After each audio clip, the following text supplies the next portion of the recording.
Good morning, Las Vegas. It's not really morning, but I always wanted to say this. My name is Gil Cohen, and I'll be your host at this almost last lecture. I want to thank you all for attending this lecture. It's not trivial that all of you stayed. I know that many went home or just staying out at the pool, so a big shout out to you for coming. And today I'm going to talk about remote vulnerabilities in named pipes. So let's begin. First, I'll start off with some introduction of myself. I'm going to tell you about my past, or the thing that I can tell you at least. Then we're going to talk about some key terms of Windows named pipes in general in inter-process communication. Then I'm going to show you how to connect to named pipes access control list, and in the wild, enumerating and sniffing named pipes, fuzzy named pipes, exploitation. Then we'll move on to the audience favorite part, which is live demos, and then I'll show you some mitigations and the conclusion of my talk. So let's start. My name is Gil, I'm 34 years old, and I'm the CEO of Comsec Global. I'm going to tell you a little bit about my company at the end of this lecture. This is the biggest company in Israel and the most veteran one, 30 years, 150 consultants. And I've been a hacker for about 13 years now. I started in the Israeli military.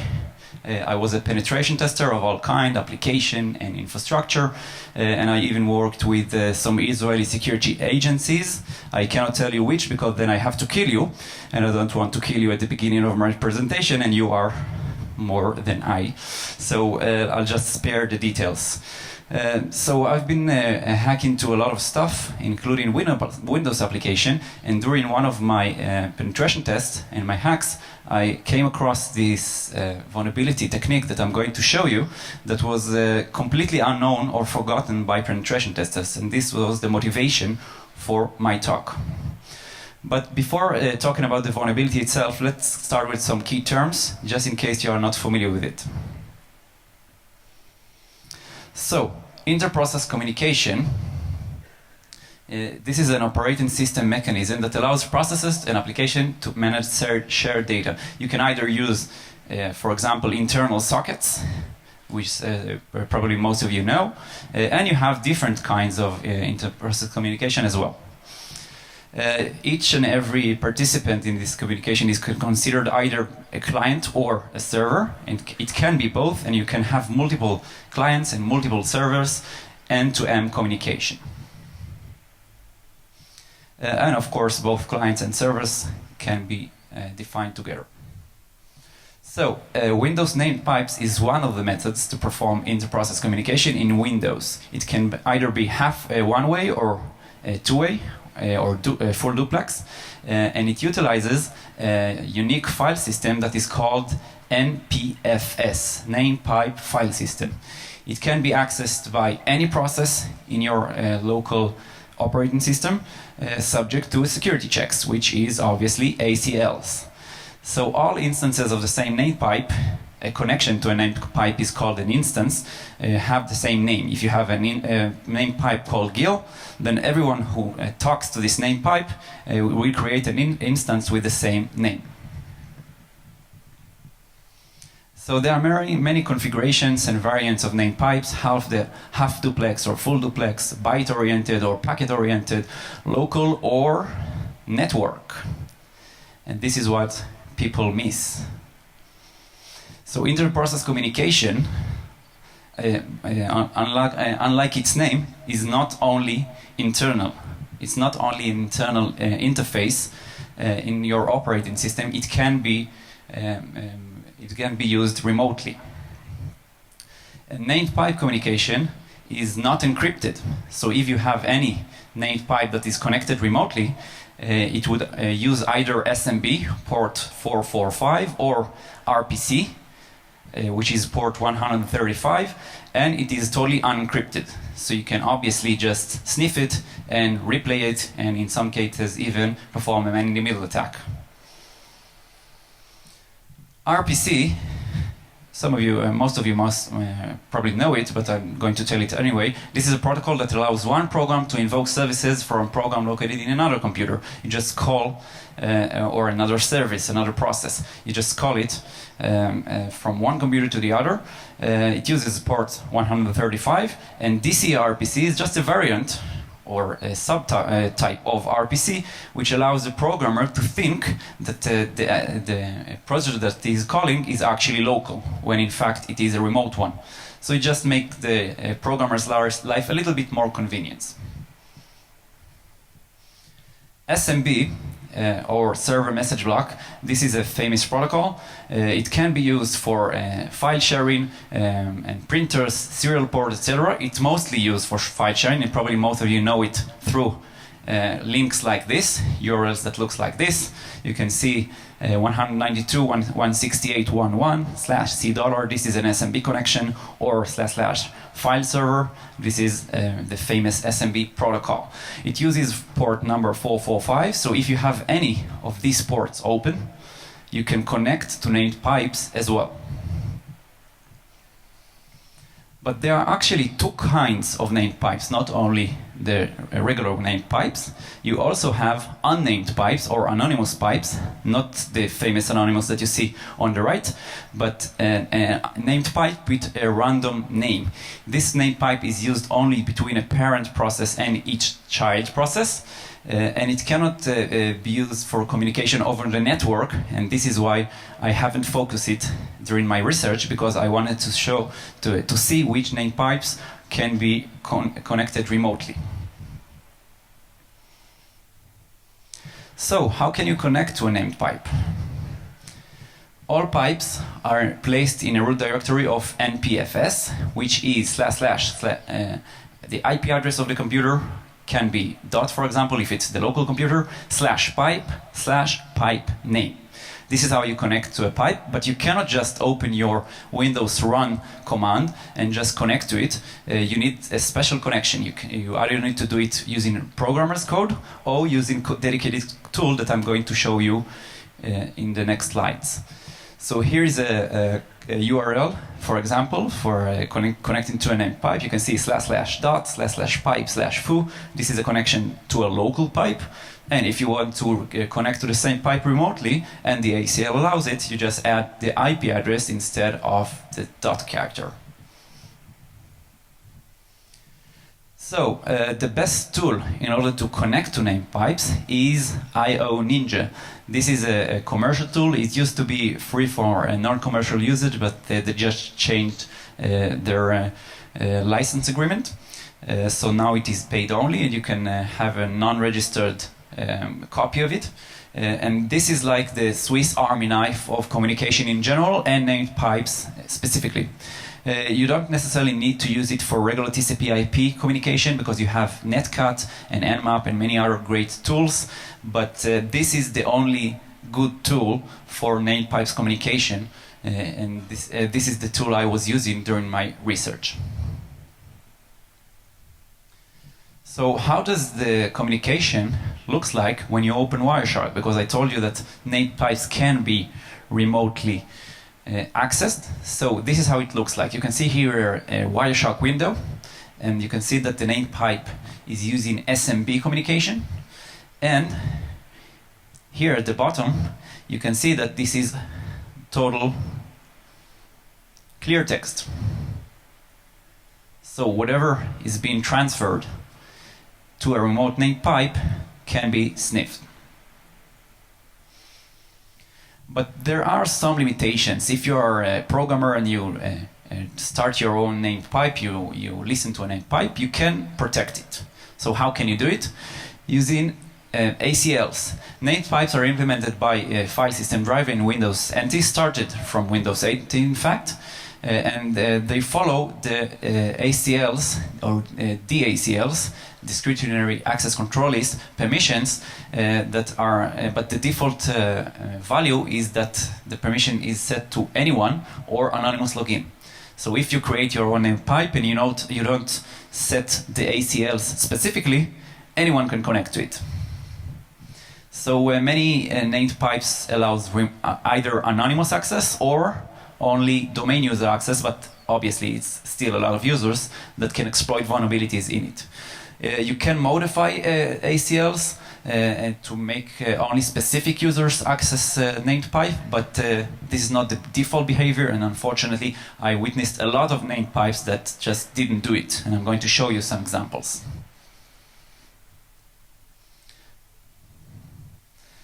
So here is a named pipe, for example. This is a Windows built-in named pipe. It is called init shutdown, and you can see that the permissions for this named pipe is everyone, anonymous, and administrators, which actually has no effect because everyone can access it. So anyone can access init shutdown named pipe, and this is a built-in Windows operating system named pipe.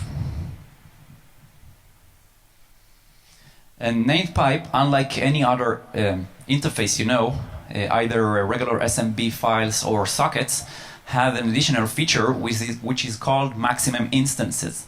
A connection to a named pipe is called an instance, a named pipe instance.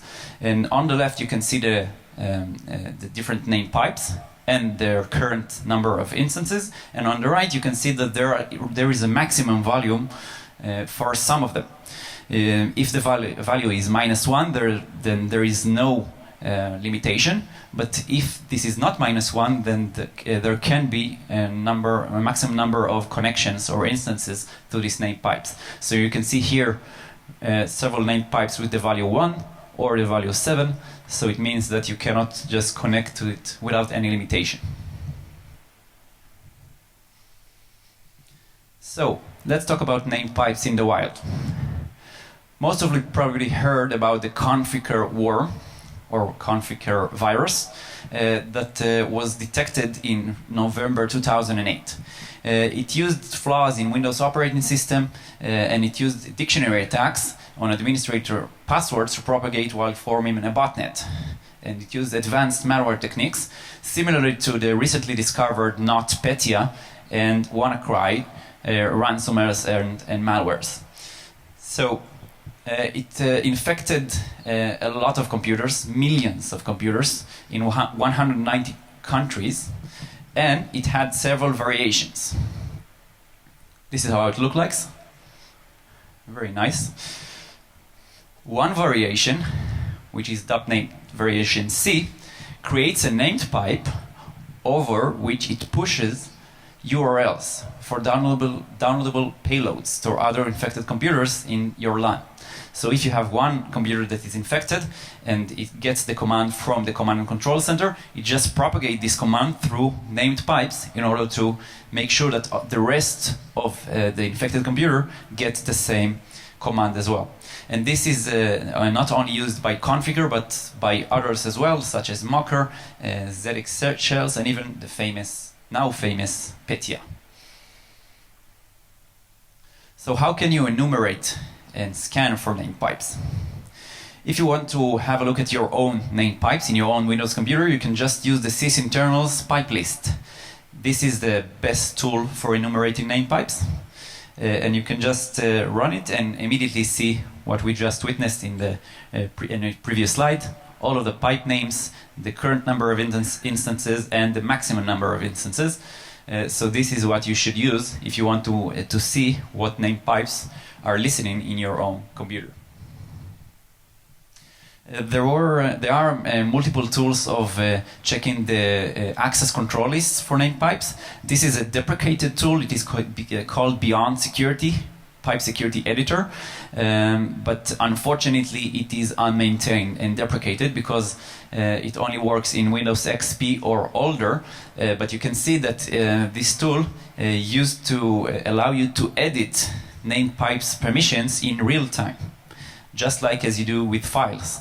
So unfortunately there are no similar tools for newer versions of Windows, and this is a deprecated tool. But for current Windows versions, you can use the sysinternals pipe ACL. It comes with the same package, it's pipe list. And once you activate it, you see the output that we saw earlier, which tells you which groups have permissions for the current named pipe that you're checking. In this example, I was checking another Windows operating system named pipe, which is called LSA RPC, and yet again, anonymous access to everyone. So how can you remotely enumerate named pipes? There aren't many tools for doing it, but there are several scripts in Metasploit, not very common scripts and not well known, but you can use it nonetheless. This is called Pipe Editor, and you can use it in order to remotely scan for named pipes. If you want to scan it using SMB, you use the original Pipe Editor script. If you want to use it to scan it using RPC, you use Pipe DC RPC Auditor. So here you can see an example of executing Pipe DC RPC Auditor that allows you to scan remotely. This script has their own database of named pipe names, because it's not like scanning for ports. You don't know all of the values, of the valid values, so you need to have a list of named pipes. I don't know how this is well maintained or not, but you can still try to use it. So, how can you sniff content of named pipes? Let's say you want to discover a new vulnerability, a new remote code execution, or a new denial of service. The first thing that you need to do is to get a valid communication. So how can you do it? So, IO Ninja to the rescue, yet again. IO Ninja, as I told you earlier, is a Swiss Army knife of named pipes.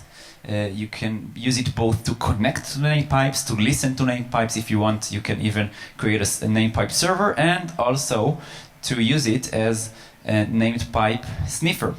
And this is a new model in IO Ninja.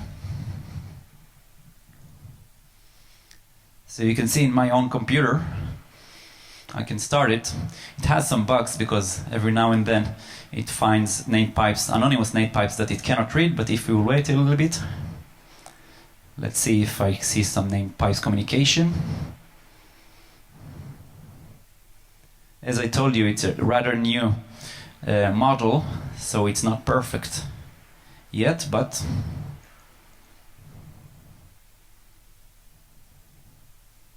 just wait for a second or two.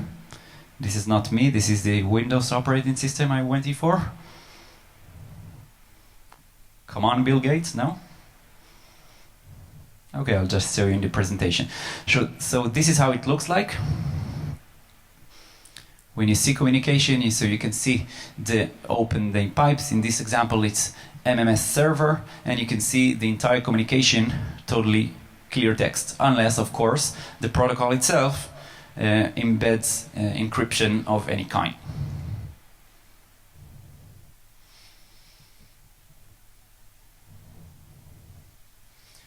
So, a key process of finding vulnerabilities, either if you want to jailbreak iPhone or you want to find any unmanaged code vulnerabilities, is fuzzing. And this is what we're doing. If you are not familiar with fuzzing, let's just quickly go through the basic terminology and definition of it. Fuzzing or fuzz testing is an automated software testing technique that involves providing invalid, unexpected, or random data. You just bombard the interface with any unexpected values. But it sounds a little bit like QA, but this is done automatically. QA is usually done manually. You have the QA guy that just writes the scripts and send it, and fuzzers do it for you. The automatic fuzzing tools do it for you in the fuzzing process. You then monitor the program that you are trying to crash or to find vulnerability in, and if anything is wrong, you know that you can further investigate it. Usually fuzzers are used to test unmanaged code, C and C++, because usually you want to find any sort of buffer overflows. And for example, Microsoft embeds fuzzing processes in their development operation for any product they do. For example, if you have Microsoft Office, they perform multiple fuzzing on each and every application of it, and they found multiple vulnerabilities in their parsers. So this is a very useful technique in finding bugs. But there are in fact two kinds of fuzzings: dumb fuzzing or black box fuzzing and smart fuzzing. Dump fuzzing is you just go over all the possible inputs without understand the expected one. You just bombard it with random data or with sequential data, and you don't understand what's the purpose of the parameter that you're trying to fuzz. This is simple to implement, very fast to implement, sometimes impossible to execute because you have multiple options, and the code coverage is very poor. You don't cover all of the different options in the programmer's code. On the other hand, there is the smart fuzzing or white box fuzzing. In this technique, you understand the expected input. You understand each parameter that is being sent to the interface, in this example, the named pipes, and you slightly modify, and test in the edges of these the valid values to check for bugs and errors. So this is smart data generation, and if you have, for example, a file and you have a checksum field, so in smart fuzzing you need to calculate it, and of course it is harder to implement.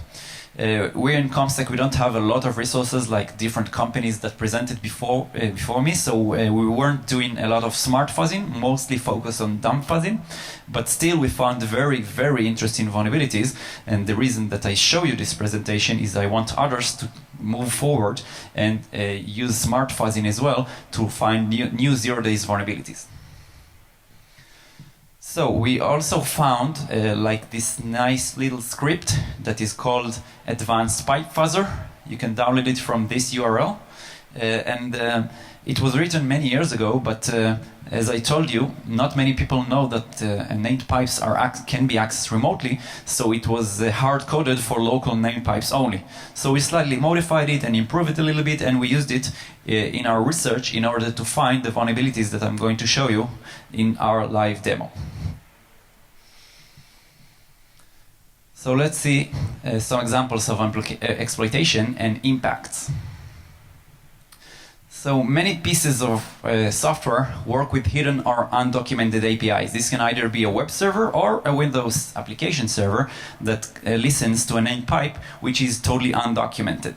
The forgotten nature of named pipes leaves uncharted territory of socket-like interfaces that contains vulnerability, remote denial of service, buffer overflows, remote code execution, and any kind of vulnerability that you can think of. Named pipes fall in between application penetration test and infrastructure penetration test. If you are an applicative penetration tester, you probably usually just use the normal ports, which is obviously HTTP, and every once in a while you use other variants as well, but you never look at RPC or an SMB in the first place. If you see RPC or SMB, you just skip it. And most of the times you barely look at it, or even don't know what it is. So application penetration test doesn't look at it. Don't look at it. And if you are in infrastructure penetration test, whenever you see an RPC or SMB port which is open, you try to brute force it. You try to brute force credentials, and you use your username and password, admin username and password, and you try to get valid credentials in order to hack into the system, but you never look at the named pipes that listens behind these open ports. If you are an EDR expert, endpoint detect and response, the multiple products that try to defend your endpoint user station, you probably don't take special notice to remote connections. You know what named pipes are, you know that you can use it in order to hack into stuff and to elevate privileges, but you don't think a lot about the remote nature that is possible, remote connection of the named pipes. So if your software, if your Windows installed software reads data from named pipes without validation, it's like any vulnerable application. You can have multiple vulnerabilities, including buffer overflow, that can lead to denial of service, or even, in some cases, remote code execution. So if named pipe ACL, access control list, allow remote access, then remote denial of service or remote code execution can be triggered. Research of cause behind the crash will allow the attacker to facilitate it as a zero-day vulnerability. If you'll find vulnerability in one of Windows named pipe interfaces that can be connected remotely, and there are several such interfaces, this can be used in order to spread malwares like WannaCry or NotPetya. Imagine the new NotPetya 2 or something similar that can utilize named pipes vulnerabilities. And of course, remote denial of service is game over. So let's see a case study of some interesting vulnerabilities that we saw in 3 different Windows applications: Viber, QBittorrent, and SugarSync. You probably all know Viber, but just in case you just landed from Mars or from the moon, this is a cellular and endpoint social communication application. The most common one is installed on your mobile device, but there is another version that you can install on your Windows operating system. It allows you to perform free calls, text, pictures. This is the major competitor of WhatsApp, and it had 800 million users worldwide. QBittorrent, this is a torrent client. Probably most of you know what torrent is. This is a cross-platform client for a BitTorrent protocol, free and open source, written in C++. And SugarSync, the last application that I'm going to show you the demo for, this is a cloud service that enables active synchronization of files across computers and other devices, similar to Dropbox. Used for file backup, access, syncing, sharing, supports a variety of operating systems, including Windows. And this is what I found interesting. And these 3 applications has one common feature. They all use the widely used Qt framework as part of their application. This is a cross-platform application development framework for desktop, embedded and mobile. It also supports Windows. And in the Windows implementation of Qt framework, there were a vulnerability in a feature or functionality that is called Qt single app. This is responsible for writing temporary files, probably to make sure that your application runs only once, that you don't open multiple instances of the same application. So by fuzzing named pipes, we performed just a dumb fuzzing on this interface. We found a remote denial of service, or we could remotely crash the programs that I just showed you. And in QBittorrent, we were also able to perform a remote command injection, which I'm going to show you. So I'm now silently pray to the demo gods. If you know the pray, just join me. I encourage you to.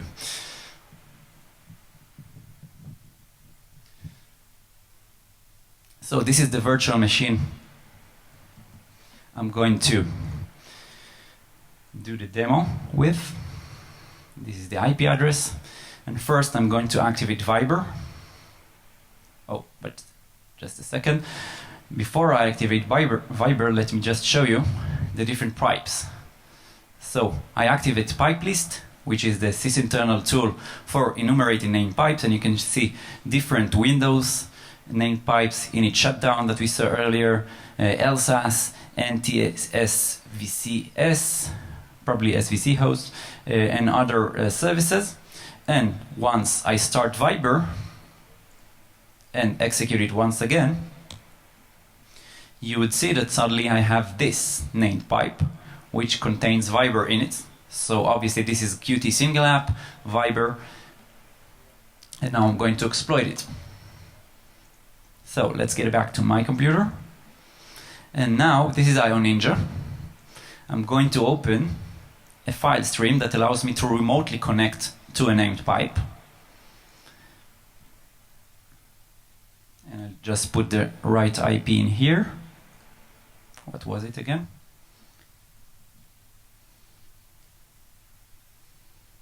(31) 132 pipe/pipe name. Oh, just a second. I have some problems. You need to be a domain user in this example, so I need to put valid set of credentials. to have access to any named pipe in this example. So I'll just put username and password.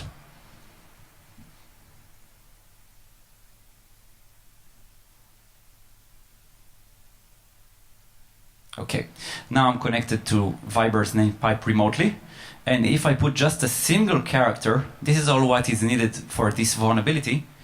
If I hit the send button, you would see that now Viber is no longer responding.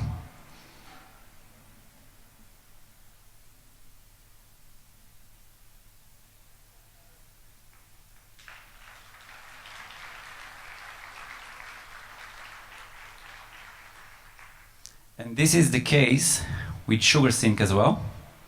But this time I'm going to perform dump fuzzing using the script I just showed you. So it's starting.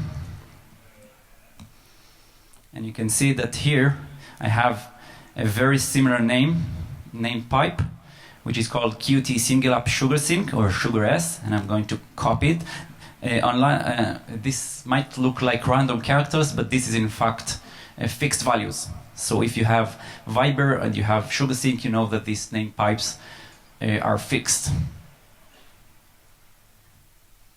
So now I'm going to activate the fuzzer we're using.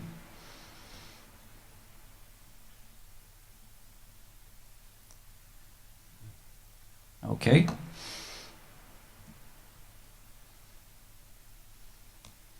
And you can see that just after 2 requests, this is all it needed, and SugarSync is also dead. And the last example I'm going to show you, this is the coolest example we found. This is in Qt BitTorrent.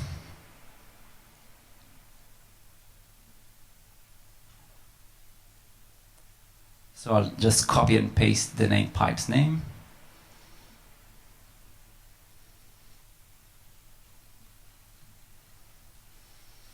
But this time, I won't just send a single character. We witnessed a very interesting behavior in this named pipe. For some reason, they actually use values from this named pipe in order to perform commands. So you can see that I sent 2 A characters with a space afterward, and then I send defcon 25, and if I send it, we witnessed this error. Torrent file defcon 25 does not exist. And now I prepared this rickroll torrent link, and I just replace defcon 25 with the rickroll link. Let me just reconnect to it. And now Qt BitTorrent is never going to give you up.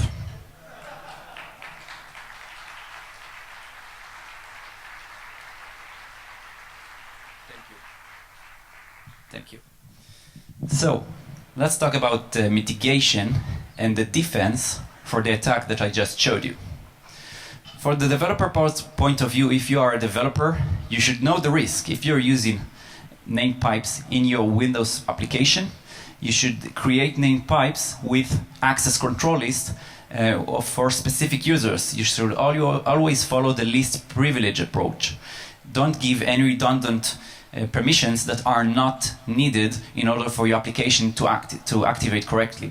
Just give minimal permissions, the minimal number of users. If it is not remote, the name pipe should not be remotely accessed, just block it altogether and make it local only. This is also an option. And if you have the possibility, just limit the maximum number of instances for your name pipe. For users or third-party software clients, know the risk. Just block all unnecessary SMB and RPC services, 135 and 445, obviously, especially over the internet. If you have RPC and SMB open to the internet, you have big problems unrelated to name pipes. So just block it altogether. Segment your network, so at least if one computer is affected, it won't be able to spread to other computers as well, or if you have an attacker in one section of your network, you won't be able to exploit these vulnerabilities in other sections as well. And always install latest software security patches. Just in recent days, it was found that in Malwarebytes, the famous anti-malware software, there were a similar vulnerability to the one I just showed you that allowed you to inject commands as a system user. So they fixed it, so you need to install the latest version. And my favorite point of view, which is the hacker's point of view, just know the opportunity and hack. You should just use the technique that I showed you, and in order to search for remote code execution and remote denial of service, whenever you see OpenSMB and RPC ports, and just have fun. You can use it and utilize it in order to find zero-day vulnerabilities that are completely uncharted. Some closing remarks. Windows name pipes are forgotten, remotely accessible socket-like interface. You don't need to put your socket number, you need to put the name pipe name. This is a whole newly rediscovered potential world of local and remote vulnerabilities, increased attack surface, and don't ignore it because it can lead to significant vulnerabilities. If you liked the presentation, I encourage you to contact us in ComSec. We are a small consultant company and we are not as big as the companies that were presenting. So in order to support our work and to work with professionals, I encourage you to contact us. I have my email in the end. We are a small company, so we have the speed and the agility in multiple services. That includes penetration tests of all kinds, security development lifecycle, architecture design, GRC services, ISO 27001 and PCI DSS, and also red teaming, DDoS simulation, and offensive security services of all kinds.